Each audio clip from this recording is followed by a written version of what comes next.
Redvee TV after the second round of the Super 8 8-6 loss here, Hull FC. If you haven't been here at the game tonight, well done. You've saved yourself a couple of hours of your life that you'll never get back. Yeah, more fumbles than a teenager's bedroom, that one. It was an absolutely terrible game. Reminded me of the first couple of weeks of the season. Ball retention wasn't great. Game management wasn't great. Just as a whole spectacle of the game, Yeah, it was terrible. Nothing to write home about.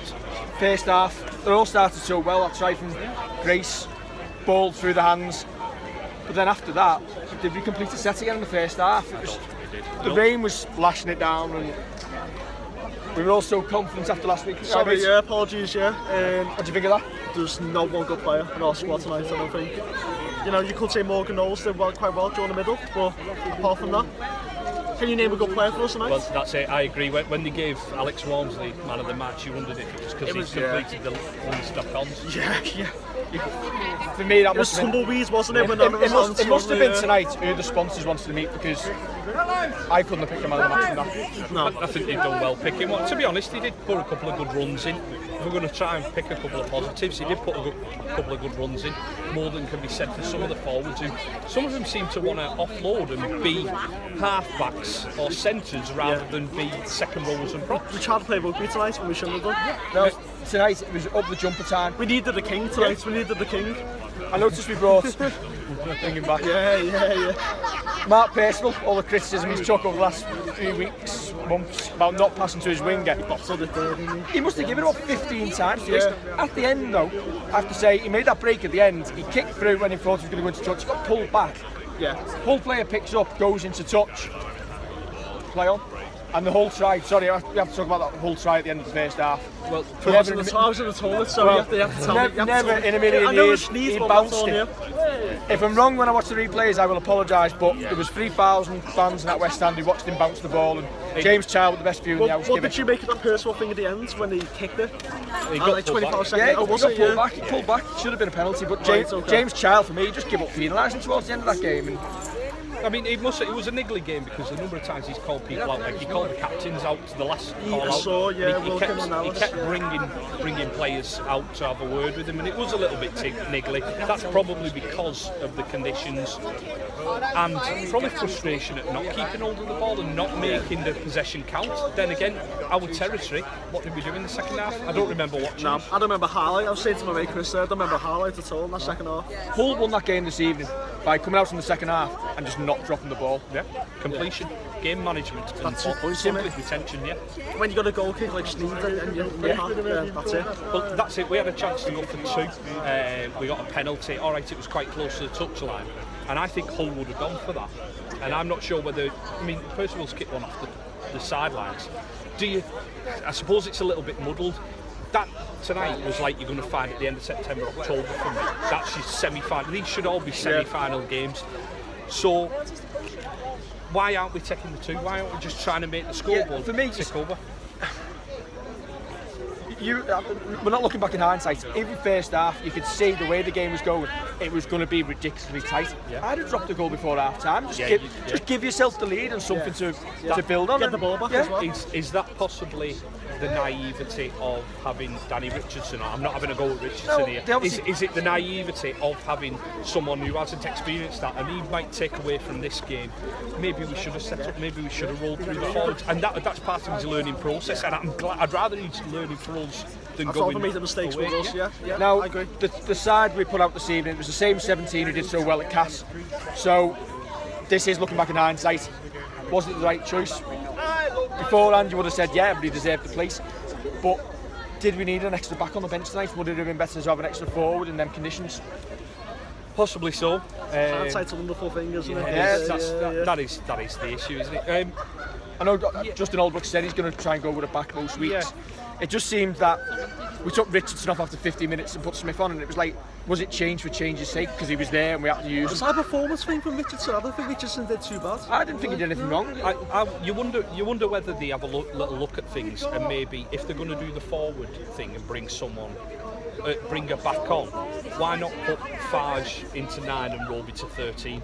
or something similar to that. You wonder if they've looked at that and I wouldn't change Farge at the moment. He's in career form at the moment. Yeah, he is. But it's whether they look at little tiny things and think, right, well, we'll get Farge involved in the game a little bit more, get him directing play a little bit, have Roby loose running off that. That's the same. Yeah, They might just look at it. fans, aren't we? They might not look at it. So. We're 2 rounds in. I think after last week, beating Casa put us all on a high. You said look week to week, and obviously you're being proved right. Does the win over Cass, which was unexpected a little bit, give us that little buffer? Yeah, we've lost tonight and we just move on. If you'd have said after the first round of the Super 8s, first 2 rounds, we'd have won 1, lost 1, you'd have probably changed them round, thought we'd have lost last week. Are we where we should be?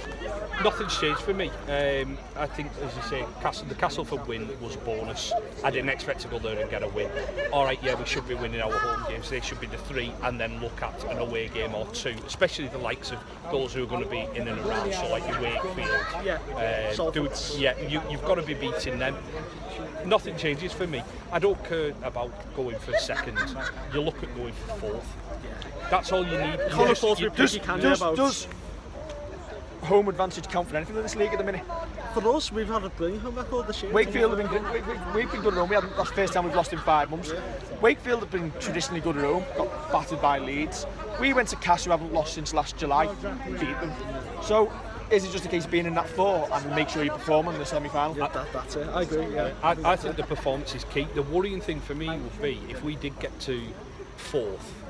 Currently, we're putting in an absolute worldie of a performance and then not backing it up. So, like last week, we put in a brilliant. So what you're saying is, Magic. We put get into the 4 and get into the 4 and get hammered the week before the semi-final. That's it. Yeah, that's it. Yeah, and then scrape through your semi-final and then put your worldie in. Yeah. Wigan won this evening. Castleford have defeated Salford, so Wigan go 2 points behind us. Obviously, our points advantage is a lot better than Wigan's. We move on to Leeds next week. Another tough game. Last game in front of the South Stand. Are we expecting to come away with the points? It's not a happy hunting ground, is it, for us recently? I don't know. Leeds is a 50-50 one for me again. Depends what Leeds turns up. Yes, it's a bit of a bonus. Depends what some of those Saints turn up as well. Yeah, you know, we've been bipolar as much as Leeds have this year. It's a bit of a bonus if we win over the. It'd be nice to get one over on them. I don't care about Wigan. They don't bother me at all, because if we beat them here, which we should be looking to do. So 2 weeks, Ben Barber's in the side. Hopefully he comes in good form, carries on where he left off in the NRL, but he's going to be rusty, isn't he? And yeah.